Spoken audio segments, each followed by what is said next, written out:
Hello दोस्तों, मैं राकेश चौधरी आपका मैथमेटिक्स टीचर वेलकम करता हूं आपका डिजिटल तैयारी के यूट्यूब चैनल पर। जैसा कि आपको पता है, हमारी मैथमेटिक्स की सीरीज चल रही है एसएससी एग्जाम की खोपड़ी तोड़ सीरीज, जिसमें हम ये परसेंटेज जो टॉपिक है उसे कवर कर रहे हैं, जो कि हमारा फर्स्ट टॉपिक है और फर्स्ट टॉपिक का पार्ट नंबर हम देख रहे हैं 3। और हमारी ये जो मैथमेटिक्स की कंप्लीट सीरीज चल रही है 14 जुलाई तक जो चलेगी, जो एसएससी सीजीएल का एग्जाम है तब तक। तो उस सीरीज का हम देखें तो ये वीडियो कौन सा है, हमारा तीसरा वीडियो। ठीक है, चलिए तो स्टार्ट करते हैं। क्वेश्चन नंबर 27 से स्टार्ट करेंगे, क्योंकि 26 तक क्वेश्चन जो है वो हम कंप्लीट कर चुके हैं पार्ट 2 के अंदर। अब 27 से स्टार्ट करेंगे। क्या कह रहा है क्वेश्चन नंबर 27, देखिए। एक चुनाव में दो उम्मीदवार थे, पी और क्यू। चुनाव के दौरान 40% मतदाताओं ने पी को वोट देने का वादा किया, ठीक है, और बाकी ने क्यू को वोट देने का वादा किया। तो हो गए पूरे 100%, जितने भी मतदाता थे उनका हिसाब। चुनाव के दिन 15% मतदाता पी को वोट देने के अपने वादे पर मुकर गए और क्यू के लिए उन्होंने मतदान कर दिया, ठीक है। 25% मतदाताओं ने क्यू के लिए वोट करने वाले अपने वादे को वापस ले लिया और इसकी बजाय उन्होंने पी को मतदान कर दिया। चलिए, ये भी ठीक है। पी 300 वोटों से हार गया, तो बताइए मतदाताओं की संख्या कुल कितनी थी, यह हमें बताना है। चलिए, दो उम्मीदवार है, एक पी और एक कौन, क्यू। दोनों को मिलाकर टोटल कितना मिलेगा? 100% ही मिलेगा। चाहे 10 वोट मिले या 10 लाख मिले, परसेंटेज में तो कितना होगा? 100% ही होगा। अब आपको सबसे पहले ये कह रहा है 40% मतदाताओं ने पी को वोट देने का वादा किया, तो 40% इधर गए, तो डेफिनेटली 60% किधर गए? इधर गए। फिर क्या कह रहा है आपको? चुनाव के दिन 15% मतदाता पी को वोट देने के अपने वादे पर मुकर जाते हैं, ठीक है। तो 15% की बात करूं तो 15% का मतलब हम देख सकते हैं कितना हो जाएगा। 15% का मतलब हो जाएगा 3/20, ठीक है। तो अगर मैं 40 का 3/20 निकालूं तो 20 से 40 2 इंटू 3 कितना? 6 होगा। तो ये जो 6% आएगा, ये लोग क्या कर लेंगे? पी को अपने वोट देने के वादे से मुकर जाएंगे। तो इसका मतलब इनको नहीं देंगे। नहीं देंगे तो इसमें से कम हो जाएंगे, तो कम हो जाएंगे तो कितना रह जाएगा? ये 34। और ये जो है ये किधर शिफ्ट हो जाएंगे? ये शिफ्ट हो जाएंगे क्यू के लिए। तो क्यू को कितने मिलने लग जाएंगे इस कंडीशन में? +6 हो जाएगा, ठीक है। और ये मिलने लगेगा 66। ये भी परसेंटेज ही है वैसे। फिर क्या बोल रहा है? क्यू के लिए मतदान किया, ठीक है, वो हमने लिख लिया। 25% मतदाताओं ने क्यू के लिए वोट करने के अपने वादे को वापस ले लिया। तो क्यू को वोट करने का वादा कितने लोगों ने किया था? 60%। तो 60% में से कितने प्रतिशत? 25%। 25% का मतलब आप सबको पता है कितना होता है? 1/4, ठीक है। तो यहां का 1/4, तो 1/4 करूं तो कितना होता है? 15। तो 15 जो है यहां से शिफ्ट हो गए और किधर चले गए? वो आगे लिखा हुआ है। और इसकी बजाय उन्होंने पी को मतदान कर दिया। तो इसका मतलब इन्होंने पी को मतदान कर दिया, तो जो 15 इधर से शिफ्ट हुए हैं वो शिफ्ट होकर इधर आ गए, तो पी को इन्होंने वोट कर दिया है, तो 15% जो है इसमें ऐड हो जाएगा, ठीक है यहां तक। फिर लास्ट में आपको क्या बोल रहा है? पी जो है 300 वोटों से हार गया, तो मतदाताओं की कुल संख्या कितनी है बताइए। चलिए, तो ये 15% अब किस में जुड़ जाएगा? ये 34 में जुड़ जाएगा। और ये 15% कम हो गया, तो इसमें से ये 15 कम हो जाएगा, ठीक है। 15% निकाला तो उसी का है, तो आज 34 में 15 ऐड कर लेते हैं, तो ये हो जाएगा कितना? 49, ठीक है। और इधर ऐड माइनस कर लेते हैं, तो ये हो जाएगा आपका कितना? 51। तो दोनों की परसेंटेज वैल्यू आ चुकी है। फाइनली कितना परसेंट किस पी को और किस क्यू को मिल रहा है, ये वैल्यू हमारे सामने परसेंटेज में आ चुकी है। तो मैं देख रहा हूं पी को फाइनली 49% मिल रहा है और क्यू को फाइनली 51% मिल रहा है। तो इसका मतलब दोनों का डिफरेंस देखें तो परसेंटेज में कितने का है? 2% का। और वो भी कम किसका है? पी का। इसका मतलब पी हार रहा है, और यही लिखा हुआ है पी 300 वोटों से हार जाता है। तो इसका मतलब 2% का जो डिफरेंस है वो किसके बराबर है? 300 वोट के। तो 1% का डिफरेंस है वो किसके बराबर होगा? 150 वोट के। हमें क्या चाहिए? हमें चाहिए टोटल कितने लोग हैं वो, टोटल मतदाता कितने हैं वो। तो वो हमने क्या माना है? 100%। तो एक का मतलब 150, तो 100 का मतलब कितना होगा? 150 इंटू 100 कर लेंगे, तो वो कितना आ जाएगा आपके सामने? 150 इंटू 100 करने पर 15,000। तो 15,000 हमारा आंसर हो जाएगा। ये एक जीरो एक्स्ट्रा है, तो इसको हटा देते हैं और ऑप्शन कौन सा सही कर लेते हैं? फर्स्ट वाला ऑप्शन हमारा बिल्कुल सही होगा। चलिए, ये था क्वेश्चन नंबर 27। बात करते हैं नेक्स्ट क्वेश्चन नंबर 28 के बारे में। क्या कह रहा है क्वेश्चन नंबर 28? देखिए, एक कंपनी 15,000 रुपए की बिक्री तक अपने विक्रेता को 8.5% का कमीशन देती है और 15,000 रुपए से अधिक बिक्री होने पर अतिरिक्त 2.5% का कमीशन भी देती है।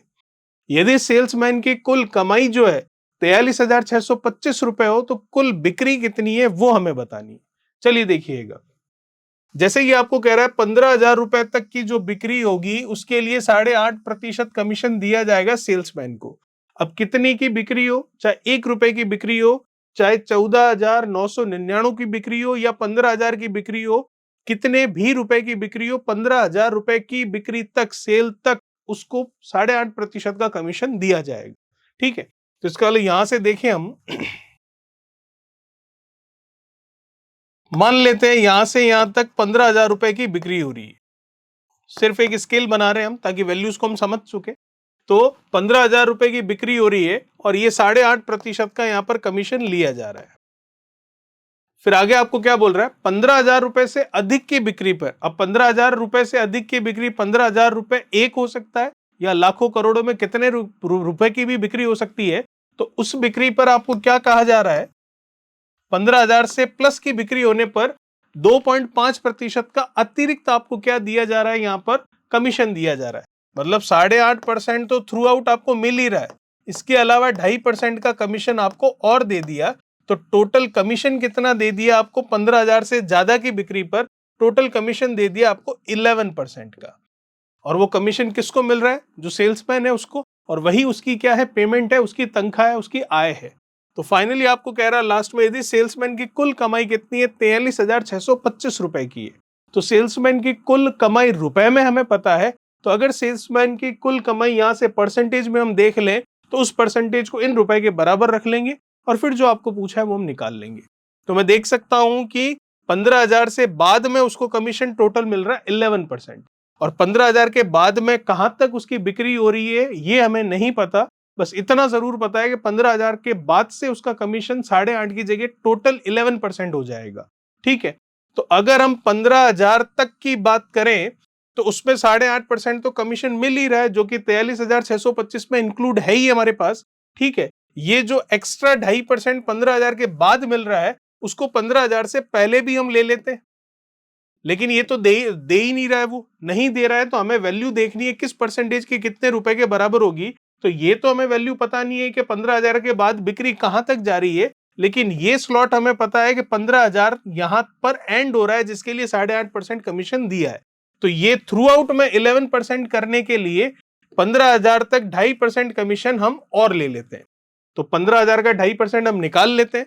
तो 15,000 का अगर आप 2.5% निकालेंगे तो आप देख सकते हैं 2.5% हटेगा, 100 लगेगा, पॉइंट हटेगा तो 1 जीरो लगेगा, 3 जीरो से 3 जीरो कटेंगे, 25 का आप 15 से गुणा कर लेंगे। तो 4 8 12 300 हो गया, 13 14 15 मतलब 75 और कर लेंगे तो 375 रुपए एक्स्ट्रा जो है वो उसकी इनकम अब हमने हमारी कैलकुलेशन आसान करने के लिए कर ली। तो उसकी इनकम कितनी थी, 43,625 रुपए थी। कब थी, 15,000 तक 8.5 कमीशन, 8.5% का कमीशन ले रहा था, और 15,000 से ज्यादा होने पर 2.5% का अतिरिक्त कमीशन ले रहा था तब। लेकिन हमने क्या किया, दोनों परसेंटेज वैल्यू सेम कर ली। ये 11% है, इसको भी 11% कर लिया। तो 15,000 का 2.5% जो है वो हम देखें तो वैल्यू में 375 आ रहा है। तो उसका थ्रू आउट हम देखें 11% कमीशन हम कर चुके हैं। तो लेकिन क्वेश्चन जो है वो ये 2.5% जो है 2.5% 15,000 तक का कंसीडर नहीं कर रहा है। तो हमने जो कंसीडर करके रुपए निकाले वो इसकी इनकम में अब हम ऐड कर लेते हैं। उससे ये होगा कि थ्रू आउट जो है 11% की वैल्यू हम रुपए में जो है वो हम लिख सकेंगे। तो मैं देख सकता हूं 375 रुपए इसमें ऐड कर लेंगे तो 600 300 925 और ये 75 100 हो जाएगा। तो ये पूरा कितना हो जाएगा, 43 की जगह ये पूरा हो गया 44,000 रुपए। तो अब जो उसकी जेब में जा रहे हैं इनकम के तौर पर, वो जा रहे हैं 44,000 रुपीज, और वो परसेंटेज में किसके बराबर है, 11% के। ठीक है, तो 11% जो है वो 44,000 के बराबर है। तो 1% किसके बराबर होगा, 11 से इसको डिवाइड कर देंगे तो कितना आ जाएगा, 4,000 के बराबर। लेकिन हमें क्या निकालना है, हमें निकालना है उस बिक्री का टोटल वैल्यू कितना है वो। तो टोटल बिक्री कितनी है, 100% मान रहे, उसी के ऊपर उसको परसेंटेज मिल रहा है। तो 1% की वैल्यू 4000 है तो 100 की वैल्यू कितनी होगी, 4000 इंटू 100 कर लेते हैं तो कितना आ जाएगा आपके पास, 3 और 2 5, मतलब कितना, 4 लाख रुपए, जो कि हमारा ऑप्शन कौन सा, पहला बिल्कुल सही होगा। चलिए, ये था क्वेश्चन नंबर 28। बात करते हैं नेक्स्ट क्वेश्चन नंबर 29 के बारे में। बात करते हैं क्वेश्चन नंबर 29 के बारे में। क्या कह रहा है क्वेश्चन नंबर 29, देखिए, एक कंपनी अपनी विक्रेता को 12,000 रुपए की बिक्री पर 17% कमीशन देती है तथा 12,000 रुपए से ऊपर की बिक्री पर 22% देती है। यहां पर यह बिल्कुल भी नहीं लिखा हुआ है कि अतिरिक्त 22% देती है, इसका मतलब इस 22% में वो 17% इंक्लूड है।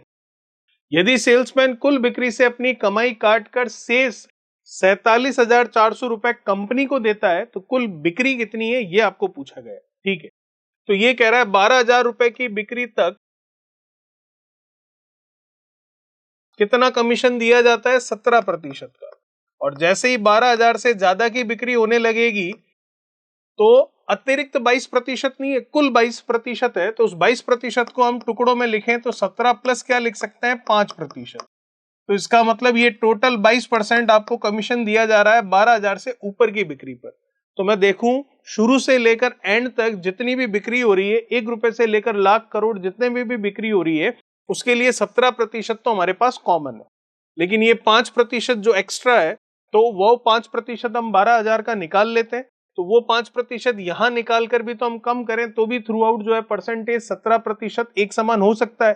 थ्रू आउट हमें 22% एक समान करने की कहां जरूरत है। तो ये 5% निकाल कर माइनस हम इसलिए नहीं कर सकते क्योंकि 12,000 के बाद में बिक्री है कितने रुपए की, ये हमें नहीं पता। लेकिन यहां पर हमें पता है कि 12,000 रुपए तक बिक्री है, तो उसका परसेंटेज जो भी है हम निकाल सकते हैं। तो हम कर लेते हैं, ये जो एक्स्ट्रा 5% है 12,000 का निकाल लेते हैं। तो 12,000 का 5% निकालोगे, 5% का मतलब होता है 1/20, तो ये चला जाएगा, ये चला जाएगा, 600 रुपए आ जाएंगे। तो ये 600 रुपए अब क्या होंगे, वो एक्स्ट्रा सेल्समैन को मिलने लग जाएंगे। ठीक है, जो कि उसकी सैलरी में है नहीं, लेकिन हमने हमारी कैलकुलेशन आसान करने के लिए 600 रुपए उसकी सैलरी में और ऐड कर दिए। तो अब अगर 600 रुपए उसकी सैलरी में और ऐड किए हैं, तो वो 600 रुपए हमने लिए कहां से है, जो कंपनी के अकाउंट में जा रहा था पैसा, वहां से लिए हैं। तो कंपनी के अकाउंट में कितना जा रहा है, 47,400 रुपए जा रहा है। तो 600 रुपए वहां कम करके हमने एक्स्ट्रा किसको दे दिए, सेल्समैन को। तो अब कंपनी के अकाउंट में कितना पैसा जा रहा है, 47,400 में से 600 कम कर दूं तो कंपनी के अकाउंट में जा रहा है 46,800 रुपए। सही है यहां तक, 46,800 रुपए कंपनी के अकाउंट में जा रहा है। तो टोटल जो है सेल्समैन और कंपनी के अकाउंट में पैसा जा रहा है 100%। उसमें से सेल्समैन के लिए कितना हमने कर लिया थ्रू आउट, 22%। तो 22% कम कर दूं तो बाकी जो परसेंटेज है वही तो कंपनी के अकाउंट में जा रहा है। और कंपनी के अकाउंट में कम कर लिया 100 में से 22, तो फिर कंपनी के अकाउंट में जाने वाला परसेंटेज कितना आ गया, कंपनी के अकाउंट में जाने वाला परसेंटेज आ गया आपके पास 78%। तो 78% की वैल्यू है कितनी, 46,800। तो 1% की वैल्यू कितनी होगी, 78 से डिवाइड कर लेते हैं। आपको पूछ रहा है कुल बिक्री कितनी है, तो कुल बिक्री कितनी है 100, तो 100 से हम इसको मल्टीप्लाई कर लेते हैं। तो इसको कैंसिल कर लेते हैं, कितनी बार चला जाएगा, 7 तो 5 35 350, 6 बार करें तो 42 420 और 8 छंग 48, 420 और 48। ठीक है, तो ये जा रहा है 6 बार और ये डबल जीरो और वो 2 जीरो और आ जाएंगे, तो 4 जीरो, मतलब कौन सा आंसर हो जाएगा आपका, सेकेंड ऑप्शन जो है वो बिल्कुल सही हो जाएगा, 60,000 रुपए आपका आंसर होगा। चलिए, ये था क्वेश्चन नंबर 29। बात करते हैं नेक्स्ट क्वेश्चन नंबर 3030 के बारे में। क्या कह रहा है क्वेश्चन नंबर 30, देखिए, एक कॉलेज के सर्वे में पता चला कि 49% जो है मैथमेटिक्स पढ़ना पसंद करते हैं, 52% भौतिक विज्ञान फिजिक्स पढ़ना पसंद करते हैं, 50% रसायन शास्त्र केमिस्ट्री पढ़ना पसंद करते हैं तथा 20% गणित और भौतिक विज्ञान मैथमेटिक्स और फिजिक्स पढ़ना पसंद करते हैं, 21% गणित और रसायन विज्ञान मैथमेटिक्स और केमिस्ट्री पढ़ना पसंद करते हैं। ठीक है, 23% भौतिक विज्ञान तथा रसायन शास्त्र फिजिक्स और केमिस्ट्री दोनों पसंद करते हैं, 5% लोग इन तीनों में से कोई भी विषय पसंद नहीं करते, ना फिजिक्स, ना मैथमेटिक्स और ना केमिस्ट्री। तो बताइए कितने प्रतिशत हैं जो गणित, भौतिक विज्ञान तथा रसायन शास्त्र में से किसी एक को पढ़ना पसंद करते हैं, कोई भी एक सब्जेक्ट जो है उसे पढ़ना पसंद करते हैं, ये हमें बताना है। चलिए, तो इसके लिए वेन डायग्राम बना लेते हैं। ठीक है, तो यहाँ स्पेस का मैं तो एक ब्लैंक हम स्लाइड ले लेते हैं, वहां पर हम बना लेते हैं। अब इस तरह का जब भी क्वेश्चन आता है एग्जाम में तो सिंगल क्वेश्चन नहीं आएगा, ये तो मैंने सिंगल क्वेश्चन ही डाला है यहाँ पर। क्वेश्चन आएगा तो एटलीस्ट 2-3 क्वेश्चन एक साथ आएंगे, तो उस पूरे वेन डायग्राम से आप उन 2-3 क्वेश्चंस को सॉल्व कर सकते हैं। तो अभी आप देखेंगे हमें थोड़ा समय लगेगा इस क्वेश्चन को करने में, लेकिन हमारे पास अभी ये एक ही क्वेश्चन है, इसमें सब क्वेश्चंस भी आएंगे, मतलब इसी इंफॉर्मेशन पर 3-4 क्वेश्चन आपको पूछ लेगा, तो जो समय लगेगा वो समय उन 3-4 क्वेश्चन के आंसर करने के लिए मोर देन सफिशिएंट होगा। क्योंकि जब वेन डायग्राम बनकर तैयार हो जाएगा तो फिर कोई भी क्वेश्चन पूछे तो आप सीधा ऑप्शन टिक कर सकते हैं। तो क्या है डिटेल्स, उसको देखते हुए चलते हैं। 49% है मैथमेटिक्स पसंद करने वाले, 52% है फिजिक्स पसंद करने वाले। चलिए वेन डायग्राम बनाते हैं। ये हो गए जो भी सारे के सारे लोग हैं टोटल, वो जिनकी वैल्यू हम हमेशा क्या मानते हैं 100%। ठीक है, इसमें 49% जो है वो पसंद करते हैं आपके मैथमेटिक्स। फिर आपको कह रहा है 52% जो है वो पसंद करते हैं आपके फिजिक्स, और 50% जो है वो पसंद करते हैं केमिस्ट्री। ठीक है, इसमें यहां पर कहीं पर भी ऐसा नहीं लिखा हुआ है केवल मैथमेटिक्स पसंद करते हैं, केवल फिजिक्स पसंद करते हैं, ओनली केमिस्ट्री, ऐसा कुछ भी नहीं है। ओनली वर्ड कहीं नहीं आया है, केवल कहीं नहीं आया है, तो इसका मतलब 49% जो मैथमेटिक्स पसंद करते हैं उसमें कुछ ऐसे भी होंगे जो फिजिक्स और केमिस्ट्री पसंद करते होंगे, शायद नहीं भी करते होंगे, तो वो आगे इंफॉर्मेशन से पता चलेगा। तो मैथमेटिक्स के 49 हो गए, फिजिक्स के कितने हैं? फिजिक्स के हमने देखे 52 है, और केमिस्ट्री के कितने हैं? 50 है। ये फिजिक्स के हो गए आपके 52%। केमिस्ट्री बना लेते हैं, ये हो गए आपके केमिस्ट्री के, जो कि कितने हैं? 50%। चलिए आगे क्वेश्चन क्या बोल रहा है? आगे आपको कह रहा है कि 20% ऐसे हैं जो मैथमेटिक्स और फिजिक्स दोनों पसंद करते हैं। ठीक है, तो मैथमेटिक्स और फिजिक्स दोनों वाले कौन है? मैथमेटिक्स और फिजिक्स दोनों वाले ये सारे के सारे। ठीक है, इसको चेंज कर लेते हैं कलर।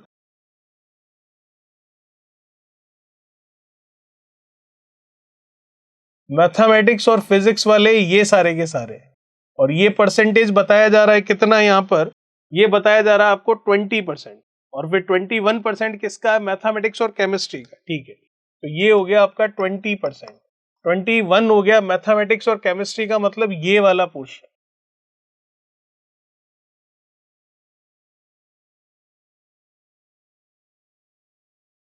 ठीक है, फिर आपको क्या बोल रहा है आगे?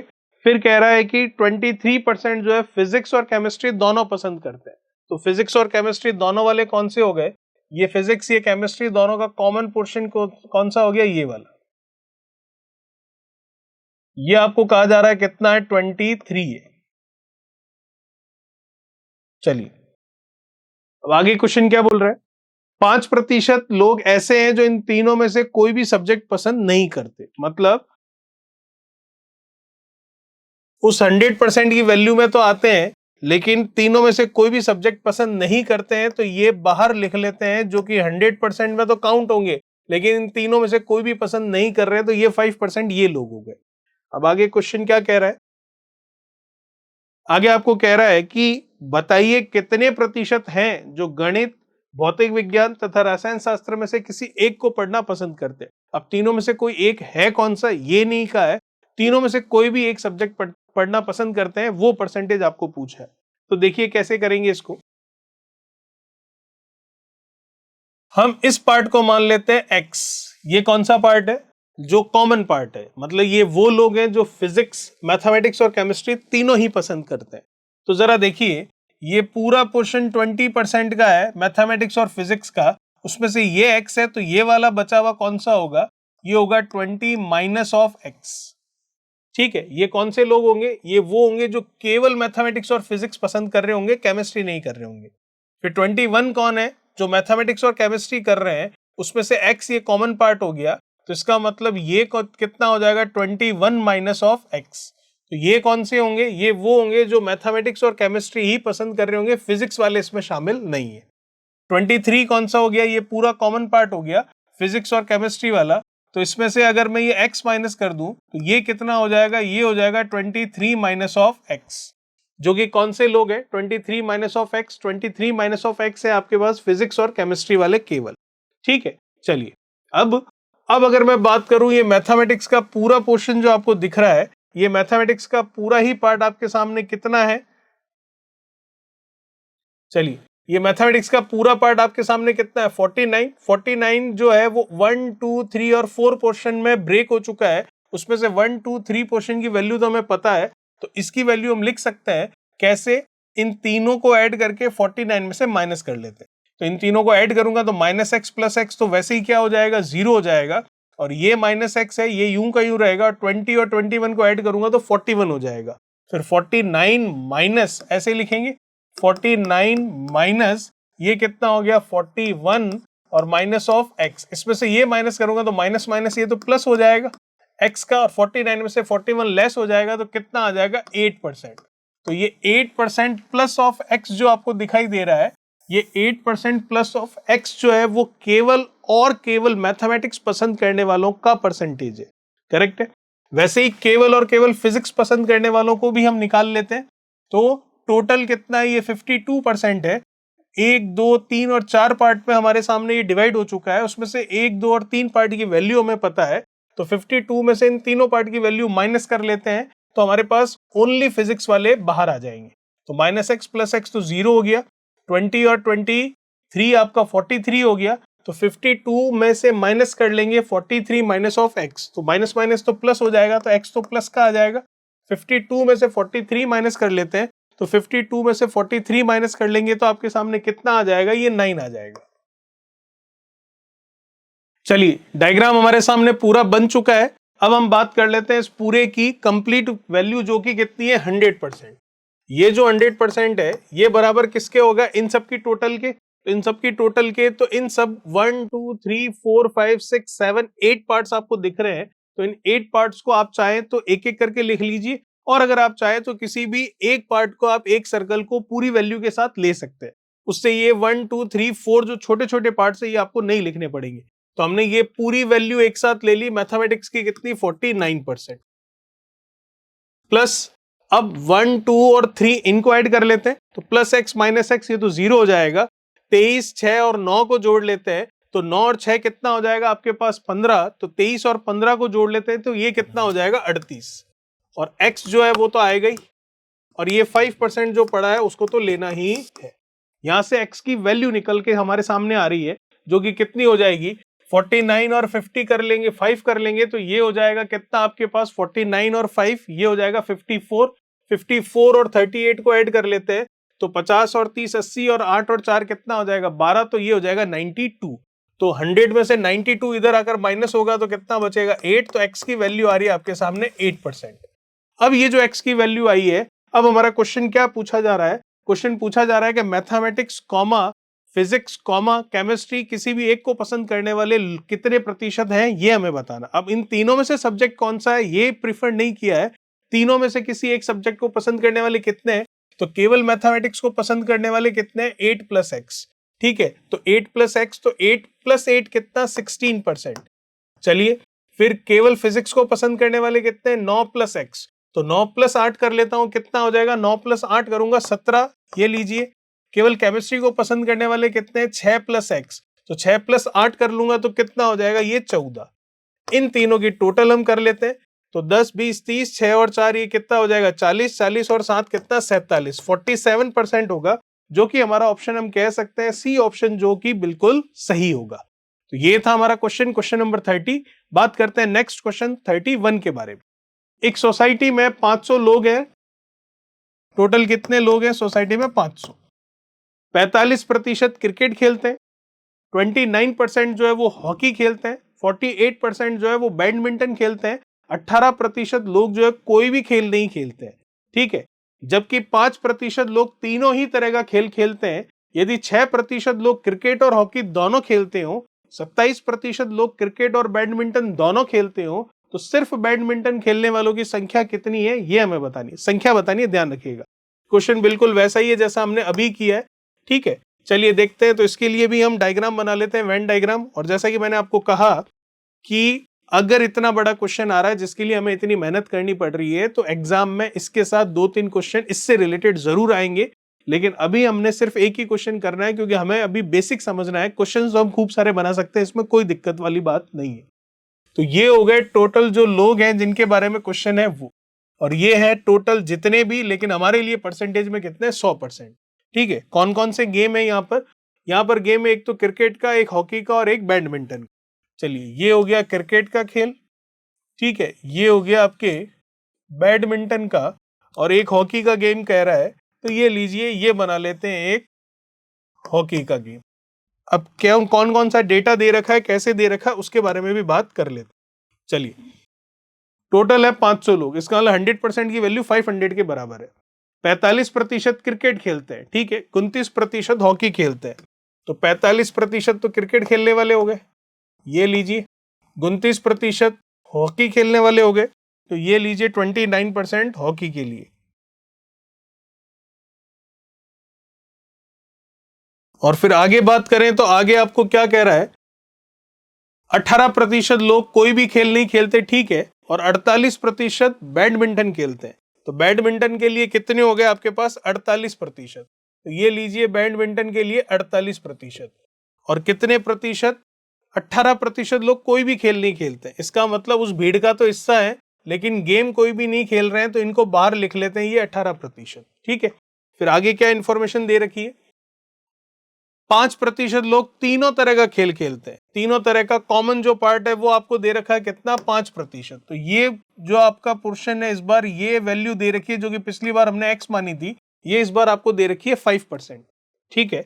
फिर आगे क्या बोल रहा है, फिर आपको कह रहा है कि 6% लोग क्रिकेट और हॉकी दोनों खेलते हैं, तो 6% लोग क्रिकेट और हॉकी दोनों खेलते हैं, तो क्रिकेट और हॉकी दोनों खेलने वाले कितने हैं, 6% है, तो 6% मतलब ये वाला कॉमन पार्ट हो गया।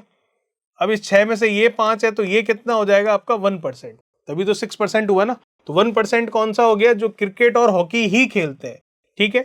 चलिए, फिर आगे आगे आपको कह रहा है 27% लोग क्रिकेट और बैडमिंटन दोनों खेलते हैं, तो क्रिकेट और बैडमिंटन दोनों खेलने वाले कितने हैं, 27%, तो क्रिकेट और बैडमिंटन मतलब ये वाला पोर्शन, क्योंकि यहां पर ऐसा नहीं लिखा है केवल क्रिकेट और बैडमिंटन, अगर केवल क्रिकेट और बैडमिंटन लिखा होता तो ये 5% वाला भाग हम नहीं लेते।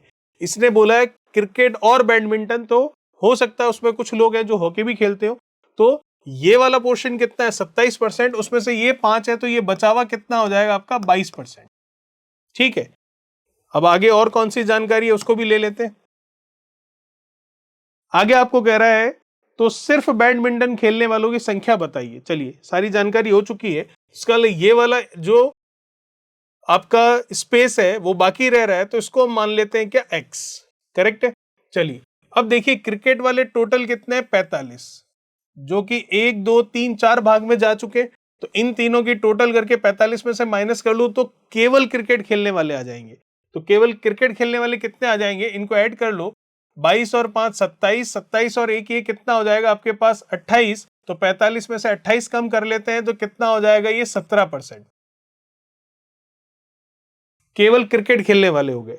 केवल बैडमिंटन खेलने वालों की बात करूं तो वो कैसे निकलेगा, टोटल कितना है 48, ठीक है, तो 48 1 2 3 और 4 पार्ट में है, उसमें से 1 2 की वैल्यू पता है, तो 22 और 5 कितना हो गया हमारे पास 27, ठीक है। तो 48 में से 27 कम कर लेते हैं, तो 48 में से 27 कम कर लूंगा तो कितना आ जाएगा, ये आ जाएगा आपके 48 में से 27 कम करेंगे तो 21 आ जाएगा, ठीक है, और 21 आ जाएगा, और 21 इसमें से x भी माइनस होगा, तो ये आ जाएगा 21% माइनस ऑफ x। कैसे हुआ ये, 48% टोटल बैडमिंटन है, इसमें से माइनस कर लेता हूं 1 2 3 पार्ट को, तो ये 22, ये 5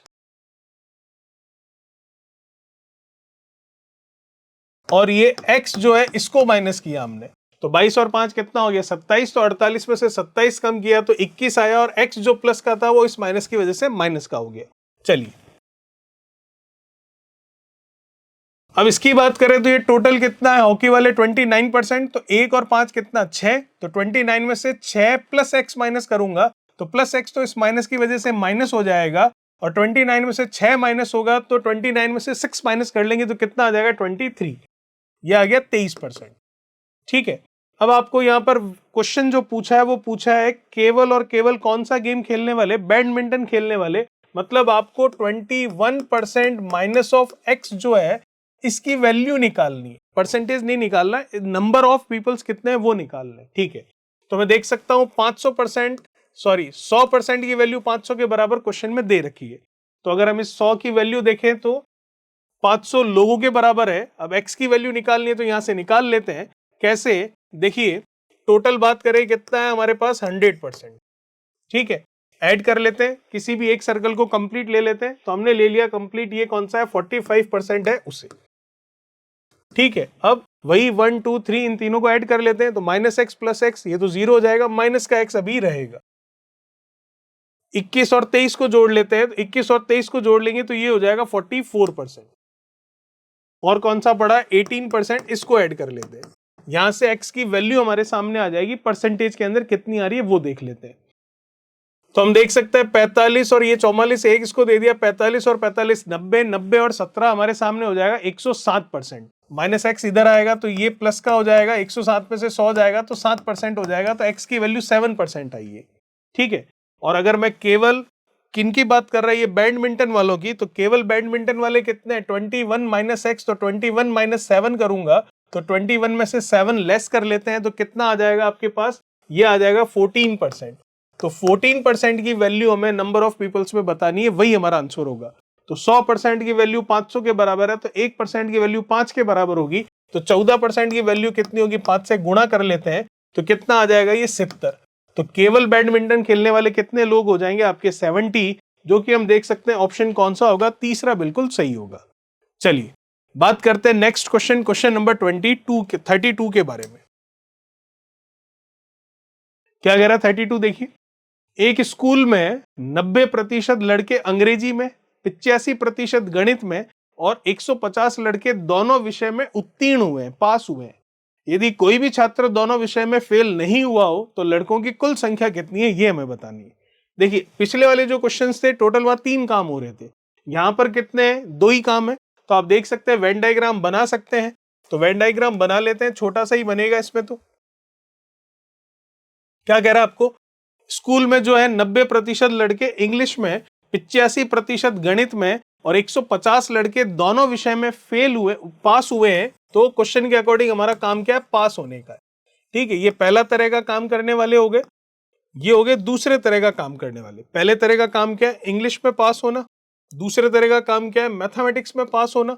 ठीक है, तो 90% इंग्लिश में पास होते हैं, ये टोटल 90% है। और मैथमेटिक्स में कितने, 85%, ये टोटल 85% है। ठीक है, 150 लड़के दोनों विषयों में पास होते हैं, ये जो कॉमन पोर्शन है ये कितना है, 150 है, नंबर ऑफ पीपल्स है। फिर क्या बोल रहा है, कोई भी छात्र दोनों विषय में फेल नहीं हुआ है। इसका मतलब इस बाउंड्री के अंदर और इन दोनों सर्कल के बाहर जो है वहां कोई भी नहीं आने वाला है, क्योंकि ऐसा कोई भी स्टूडेंट नहीं है जो फेल हुआ हो। तो हम क्या लिख सकते हैं, जब दो आपको शर्त दे रखी है, उस समय दो काम दे रखे हो जिसका हम वेन डायग्राम बनाते हैं, तो डायरेक्ट हम लिख सकते हैं फर्स्ट वाला काम करने वाले प्लस सेकंड वाला काम करने वाले माइनस जो कॉमन होते हैं, दोनों ही तरह का काम करते हैं वो, ठीक है, और प्लस कौन सा जो दोनों ही काम नहीं करते हैं वो इज इक्वल्स टू कितना, 100%। तो अगर यहां पर वो यूज करें हम फॉर्मूला जो कि इसी वेन डायग्राम से निकल के आ रहा है, तो फर्स्ट तरह का मतलब 90% हो गए इंग्लिश में पास होने वाले, सेकंड तरह का मतलब मैथमेटिक्स में पास होने वाले कितने हो गए, 85%, और दोनों में ही पास होने वाले कितने हो गए, 150। और ऐसे जो हैं दोनों में पास नहीं हुए हो ऐसा तो कोई है ही नहीं, क्योंकि साफ साफ लिखा हुआ है यदि कोई छात्र दोनों विषय में फेल नहीं हुआ हो, मतलब दोनों ही तरह का काम नहीं करने वाले, काम क्या है, पास होने का, तो दोनों ही तरह का काम नहीं करना मतलब दोनों में ही फेल नहीं होना, दोनों में सॉरी पास नहीं होना, तो फिर दोनों में पास नहीं होना तो दोनों में फेल होना, तो फेल होने वाले तो कोई नहीं है, तो इसकी वैल्यू कितनी आ जाएगी, 0। और ये कितना हो गया, 100%। अब हम देख सकते हैं यहाँ पर 90 और 85 ये हो जाएगा 175%, वो 100 है तो उधर चला जाएगा, 175% वो 100 इधर आ जाएगा, तो 175% में से 100 कम कर देंगे तो 75% आ जाएगा। और 75% नंबर में किसके बराबर आएगा, 150 उधर जाएगा तो ये प्लस का हो गया, तो 75% 150 लोगों के बराबर है, तो 1% किसके बराबर होगा, 150/75 के। लेकिन आपको क्या पूछ रहा है, कुल संख्या पूछ रहा है, तो कुल तो ये टोटल जो वैल्यू है वो, और वो हमेशा हम कितनी मानते हैं परसेंटेज में, 100। तो 100 की वैल्यू आपको पूछ रहा है, जो कि हम निकाल सकते हैं, ये गया 2 बार, 2 का 100 से कितना, 200, मतलब कौन सा, फोर्थ ऑप्शन आपका बिल्कुल सही होगा। तो ये था क्वेश्चन नंबर 32। बात करते हैं नेक्स्ट क्वेश्चन नंबर 33 के बारे में, जो कि हमारा लास्ट क्वेश्चन है इस पार्ट नंबर 3 का भी और हमारा जो चैप्टर है परसेंटेज उसका भी। क्या कह रहा है क्वेश्चन? एक परीक्षा में कुल लड़कों में से 35% हिंदी में फेल हुए। इस बार क्वेश्चन के अकॉर्डिंग हमारा काम क्या है? फेल होने का। 45% अंग्रेजी में फेल हुए, 20% दोनों में असफल हुए मतलब फेल हुए। तो दोनों विषय में उत्तीर्ण लड़कों का प्रतिशत कितना है वो बताइए। देखिए मैंने आपको कहा था जब दो ही आपको काम दे रखे हो तो डायरेक्ट बिना वेन डायग्राम के हम डायरेक्ट फॉर्मूला लगाकर कर सकते हैं, और वो फॉर्मूला भी आया उसी वेन डायग्राम से ही। पहले तरह का काम करना प्लस दूसरे तरह का काम करना, मतलब पहला सब्जेक्ट और दूसरा सब्जेक्ट, माइनस जो कॉमन है वो क्वेश्चन के अकॉर्डिंग जो काम है वो, प्लस जो दोनों ही तरह का काम नहीं करता है, इज इक्वल्स टू कितना हो जाता है? टोटल जो है वो 100%। तो आप देख सकते हैं पहला काम क्या है? हिंदी में फेल होना, तो 35% हो गए। दूसरा क्या है? इंग्लिश में फेल होना, कितने? 45% हो गए। अब दोनों में कॉमन मतलब दोनों में फेल होने वाले कितने दे रखे हैं आपको? 20%। तो ये लीजिए 20, प्लस क्या होता है? जो दोनों ही तरह का काम नहीं करता है। तो क्वेश्चन के अकॉर्डिंग हमारा काम क्या है? असफल होना। तो इसका मतलब दोनों में ही फेल नहीं हुआ तो दोनों में पास हुआ होगा। तो दोनों में पास होने वाले जो है वही आपको पूछा, इसका मतलब एक्स की वैल्यू आपको निकालनी। तो निकाल लेते। 35 और 45 इनको ऐड कर लेंगे तो ये कितना हो जाएगा आपके पास? 80 में से 20 कम कर लेंगे, 60 उधर चला जाएगा, 100 में से 60 कम हो जाएगा, तो एक्स की वैल्यू कितनी आ जाएगी? 40।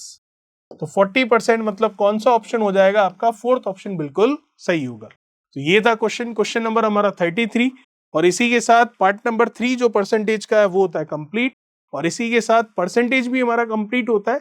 नेक्स्ट वाले वीडियो में नेक्स्ट टॉपिक के पार्ट नंबर 1 के साथ हम शुरू करेंगे, और जो कि हमारी ये सीरीज चल रही है मैथमेटिक्स की, इसका वीडियो नंबर होगा 4, मतलब क्लास नंबर होगी 4। आई होप आपको बहुत अच्छे से समझ में आया होगा। तो चैनल को जिन्होंने अभी तक सब्सक्राइब नहीं किया है कर दीजिए, और बेल आइकन को प्रेस कर दीजिए, और साथ ही साथ वीडियो को शेयर भी कर दीजिए। Thank you so much.